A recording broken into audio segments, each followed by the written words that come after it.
Assalamualaikum warahmatullahi wabarakatuh. Perkenalkan, nama saya Novantur Ramadan dengan NIM 2319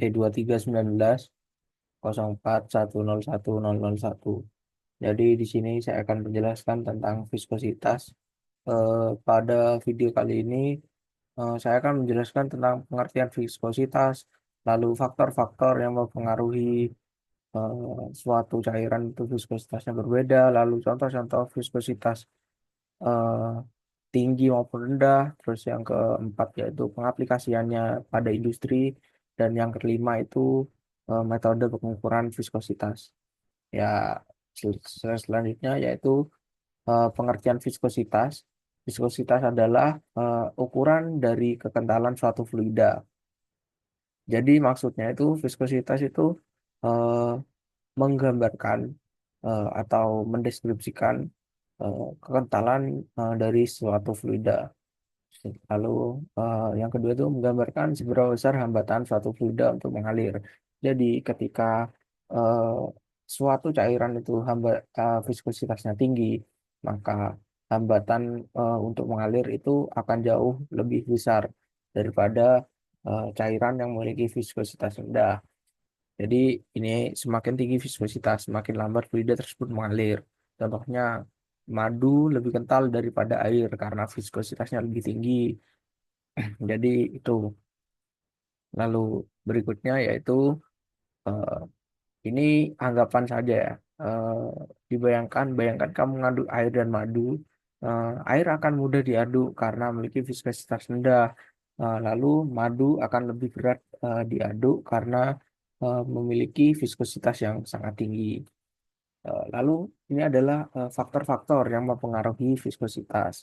Yang pertama itu suhu. Cairan dengan suhu tinggi eh, viskositasnya akan turun, atau gas dengan suhu tinggi viskositasnya akan naik. Jadi tekanan tinggi meningkatkan viskositas terutama pada gas. Jenis fluida, eh, molekul molekul yang besar dan kompleks akan meningkatkan viskositas dari cairan tersebut. Molekul yang kecil, maka viskositas dari cairan tersebut akan rendah. Jadi gitu.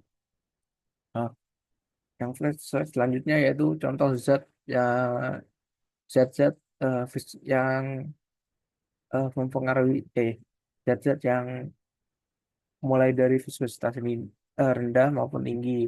Jadi yang pertama itu viskositas rendah itu air, alkohol, bensin. Jadi cairan-cairan ini adalah cairan yang eh, biasa digunakan eh, ya dalam berbagai hal lah, gitu. Jadi ya kalau yang kedua nih viskositas sedang. Eh, Biasanya ini kalau viskositas sedang ini biasa digunakan itu buat pelumas, misal di minyak goreng, eh, oli mesin ringan, gitu ya. Jadi viskositas tinggi itu seperti madu, sirup, maupun lem. Jadi lem itu memiliki viskositas yang sangat tinggi.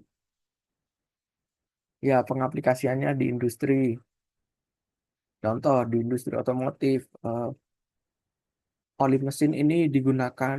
Kenapa? Karena memiliki viskositas yang sedang. Dia bisa mengalir, namun dia juga bisa eh, melancarkan atau melindungi komponen-komponennya gitu. Di industri makanan seperti susu, saus, dan madu gitu. Di industri cat, ya ada cat dinding. Di industri farmasi itu obat sirup. Eh, dari keempat industri ini kan eh, memiliki pasti setiap cairan tuh memiliki viskositas yang berbeda. Jadi gitu. Ini adalah pengukurannya alat atau alat ukurnya. Yang pertama itu eh, viskometer viskometer Oswald, yang kedua viskometer rotasi, dan yang ketiga falling ball viskometer. Jadi gitu. Jadi kesimpulannya adalah viskositas adalah ukuran kekentalan fluida. Jadi eh, suatu kekentalan fluida itu dipengaruhi oleh suhu, tekanan, dan struktur molekulnya. Jadi viskositas dalam cairan ini sangat penting dalam industri otomotif, makanan, cat, maupun farmasi. Jadi viskositas ini dapat diukur dengan viskometer sederhana maupun canggih. Jadi gitu teman-teman. Eh, ya mungkin segitu saja dari saya. Wassalamualaikum warahmatullahi wabarakatuh.